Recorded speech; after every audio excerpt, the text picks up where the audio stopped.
A Fullz House for Thanksgiving. Google finds that nation-state phishing continues at its customary high levels.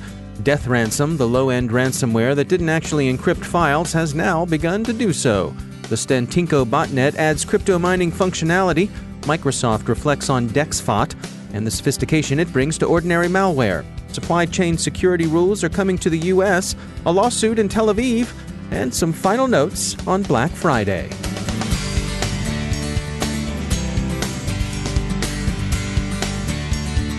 And now a word from our sponsor, Authenticate. Authenticate, the creators of Silo, now have an app called the Silo Research Toolbox that builds a separate, isolated browser session. This allows researchers to collect information from the web without risk to their work network. With Silo Research Toolbox, researchers can go anywhere on the web and collect data without revealing their identity or exposing their resources. It runs, looks, and is just as powerful as a local browser with none of the risk. The bottom line is that any website you visit on the open, deep, or dark web will not know any details about you, your computer, or your internet connection. Silo is built fresh at every start and is completely destroyed at the end. It never exposes your IP address and never carries any information with you from session to session. If you are required to keep your online investigations completely anonymous and safe from cyber threats, you should consider checking out the Silo Research Toolbox at authenticate.com/cyberwire. That's authentic, the number 8.com/cyberwire. And we thank Authenticate for sponsoring our show. Funding for this CyberWire podcast is made possible in part by McAfee, security built by the power of harnessing 1 billion threat sensors from device to cloud, intelligence that enables you to respond to your environment, and insights that empower you to change it. McAfee, the device-to-cloud cybersecurity company. Go to mcafee.com/insights. From the CyberWire studios at Data Tribe, I'm Dave Bittner with your CyberWire summary for Wednesday, November 27, 2019. Security firm RiskIQ has offered an updated warning about a recently discovered cybercriminal outfit they've called Fullz House. The gang operates in two ways: credential and private information phishing, and then skimming or phishing pay cards during e-commerce checkouts. Their goal is Fullz, that is, pay card information plus extensive associated PII. Phishing is a common nation-state tactic as well. Google, which tracks more than 270 government-run groups operating on behalf of about 50 countries, reports that between July and September it issued more than 12,000 warnings to victims in 149 countries, as close to everywhere as makes little difference. Google notes that this is about the same warning rate, give or take 10%, they observed during the same period in 2017 and 2018.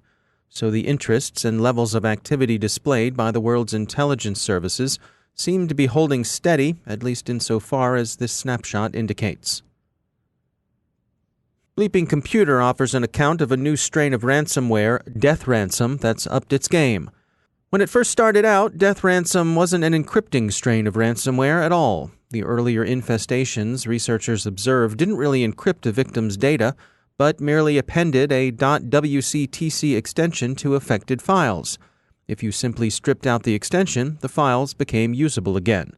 But DeathRansom last week began actually encrypting the files. Researchers see a possible connection, at least in terms of infection vectors, to Stop ransomware, which has used adware as its way in. Researchers at the security firm ESET have found a cryptojacking campaign that operates through YouTube videos' descriptive texts. The operators behind the Stantinko botnet have added some Monero mining functionality to their malware. Most of the victims of this cryptojacking have been in Russia, Belarus, and Kazakhstan. Microsoft reflects on lessons learned from a year tracking the polymorphic Dexphot threat. In some, ordinary threats are showing increased sophistication. The goal of Dexphot may not be particularly sophisticated, since one of its more characteristic bits of functionality is cryptomining, but it's evasive, persistent, and hard to expel, and it's the kind of criminal threat that one sees on the digital Main Street. Francesca Spidalieri is a cybersecurity consultant at Hathaway Global Strategies and senior fellow of cyber leadership at the Pell Center from Salve Regina University in Rhode Island.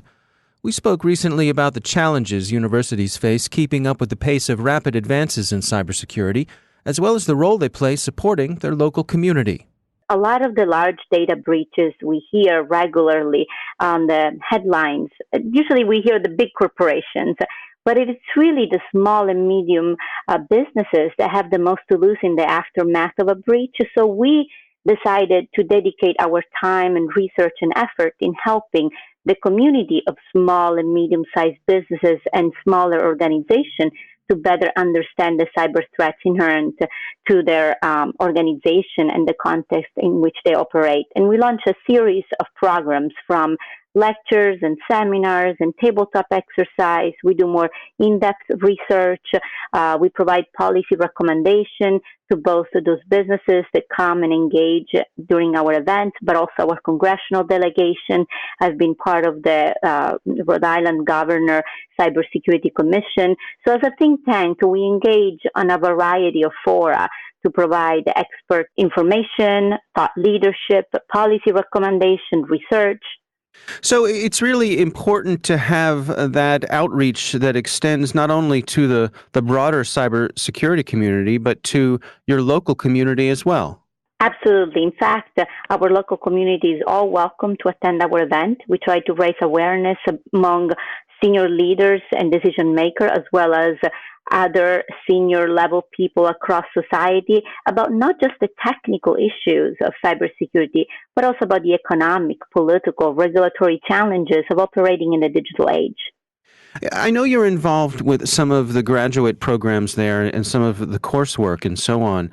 What is the challenge that you face in keeping that work current in an area that's changing as rapidly as cybersecurity is? Well, thank you for that great question. First of all, I have to say that I'm very proud to work for a university that was among the first in the United States and certainly in the New England region to recognize that addressing cybersecurity required not just IT experts with computer science and software security skills, but also professionals with an understanding of the political context, institutional theory, behavioral psychology, ethics, law, economics, and other sciences. So when we started including courses and seminars in the curriculum at Salve, we thought about the issues as a multidisciplinary subject. And so we started adding courses in the Administration of Justice and Homeland Security Department. We added courses in the Business Department, more recently in the Healthcare Administration Department, and we try to keep those courses constantly up to date by engaging with those companies that need the professionals that often cannot find in the broader community. You also work on the Rhode Island Joint Cyber Task Force. Can you give us an overview? What does that team set out to accomplish? Yes, so the Rhode Island State Police has a very capable computer crime unit that responds and investigates cybersecurity incidents and help companies and organizations defend from cyber threats as much as they can. A few years back, they also established a joint cyber task force. This task force brings together members of the Rhode Island State Police crime unit that I just mentioned with individuals representing higher education, hospital, finance, utility, defense, the Rhode Island National Guard, and it provides a forum similarly to what we do at the Pell Center to share information, provide analysis and update on cyber threats. But it's also a way for the organization to meet the first responders, the law enforcement officials that would be coming in if there was a major incident. The group also oversees educational initiatives, tabletop exercise. They have a great cyber range. So there is a lot of different ways for the community to engage through this joint cyber task force. Yeah, it's interesting to me how you mentioned sort of the breadth of programs at the university that you have extended knowledge of cybersecurity into. And I think it really speaks to this need for a variety of viewpoints and perspectives within the field. What sort of recommendations do you have for folks who are looking to expand their level of education, either starting out in school or looking for a graduate program? What sort of mindset should they have coming into a program like yours? They have to understand that cybersecurity affects all of our organization, that every business today is a digital business, but not everybody needs to become a computer scientist or engineer. There needs to be a cyber component to most disciplines, and that's what we have been trying to do at Salve Regina University. So while I understand it's very difficult sometimes to navigate the field because there is almost no clear career path or compensation structure when we say we want to work in cybersecurity, there are not generally accepted qualifications. There is really a lack of clarity about job descriptions. So I first try to help students or mid-level career professionals that want to now pursue a career in cybersecurity to understand what is it they actually like to do. If they're more technical people, then I might recommend certain certification, whether it's to become a pen tester, a network analyst. But there are also a need for business professional, legal professional, law enforcement officials to understand the cyber context in which they operate. So Salve, for example, was the first university in the United States to make it a core requirement for all of our MBA students to take a cybersecurity course. When I designed that course, it's called Management of Cyber Opportunities and Threats. What we had in mind was to train that mid-level professional that needs to be able to talk to both the server room, the IT professional, but also the boardroom, the senior leaders that we're not training computer science and engineering, but nonetheless need to make the most important decision within their organization about risk management, incident response, whether to fund or not certain projects that will affect the cybersecurity posture of their organization. That's Francesca Spidalieri from Salve Regina University. Following the direction provided this spring by Executive Order 13873, the U.S. Commerce Department has proposed rules for securing the IT and communications supply chain. That executive order gave the Secretary of Commerce a leading role in supply chain security, with authority to prohibit or mitigate transactions that involve technology that was designed, developed, manufactured, or supplied by some person or entity owned by, controlled by, or subject to the direction of any foreign adversary. The goal of such restrictions and mitigations is to reduce the risk of sabotage or subversion, of catastrophic effects on critical infrastructure, or of risks to security or safety. A public comment period on the new procedures will open shortly. You will recall Facebook's recent filing of a lawsuit against lawful intercept vendor, spyware vendor if you prefer, NSO Group. Facebook alleges that NSO Group used some of Facebook's properties to distribute its surveillance tools. As it filed the lawsuit on behalf of its subsidiary WhatsApp, Facebook also suspended a number of NSO Group employees' individual personal Facebook and Instagram accounts. Those employees have now filed a countersuit against Facebook in Tel Aviv District Court, asking that the social network unblock them. They call the suspension collective punishment. It is, they say, a hurtful and unjust move by Facebook. Their resort to legal action, the employees say, comes only after Facebook ignored repeated requests they made directly to the company. Of course, it's the beginning of the big shopping season this Friday, Black Friday, as we've oddly come to call it. Yesterday, we shared some of the online safety tips the U.S. Cybersecurity and Infrastructure Security Agency is offering. Security companies are also offering suggestions, and they come down to many of the same reminders. Keep your software up to date, don't buy from dodgy sites, beware of clicking links and email messages, and use multi-factor authentication. What kinds of purchases are likely to get you in trouble this time of year? Researchers at Kaspersky have been looking at what the crooks are up to and are paying particular attention to the botnets that distribute Trojans. There's a great deal of spoofing going on, and the spoofing seems concentrated on clothing, jewelry, and toys. Close behind are brands associated with travel, hotels, ticket booking sites, even taxicab companies. So keep a sharp and skeptical eye out. And of course, a happy Thanksgiving to you all. We're taking the rest of the week off to spend with our friends and family. We'll see you back here next week.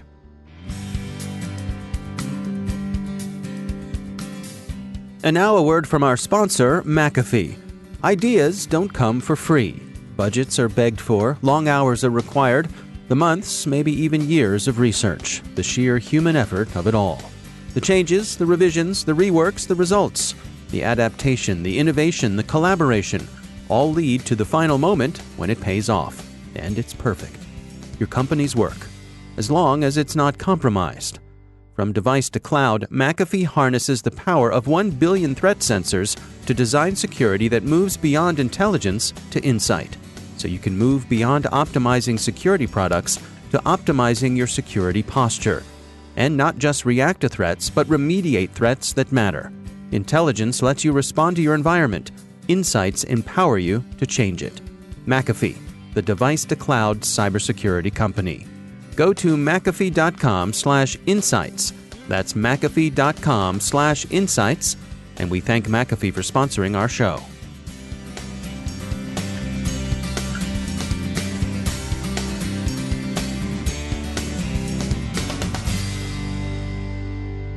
And joining me once again is Daniel Prince. He's a senior lecturer in cybersecurity at Lancaster University. Daniel, it's always great to have you back. We wanted to touch today on business innovation and cybersecurity. What do you have to share with us today? It's great to be back. So at Lancaster, I'm running a project which is really looking at how businesses can innovate their business practice through cyber innovation. And I borrowed a concept that we have here in the UK around from cybercrime, looking at kind of two sides of that. So cyber-enabled and cyber-dependent cybercrime. And what we've got here is what I'm calling cyber-enabled and cyber-dependent cyber innovation. Because for me, cybersecurity is one of the most innovative kind of IT disciplines out there at the moment.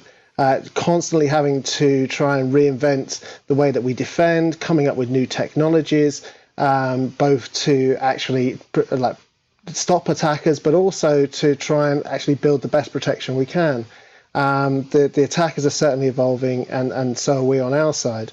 So what I'm doing is with a group of people here at Lancaster and with 3 other universities in the Northwest based around Manchester, Manchester Metropolitan University, the University of Manchester, and the University of Salford, is we're running a program of support working with companies to really instill cyber innovation at the core, looking at how they can use cyber-enabled innovation, so increased protection means that they can do things better and faster, or cyber-dependent innovation, so can they use new cryptographic techniques to provide tracking services for goods and products? Can they come up with new authentication mechanisms for smart door locks, things like this.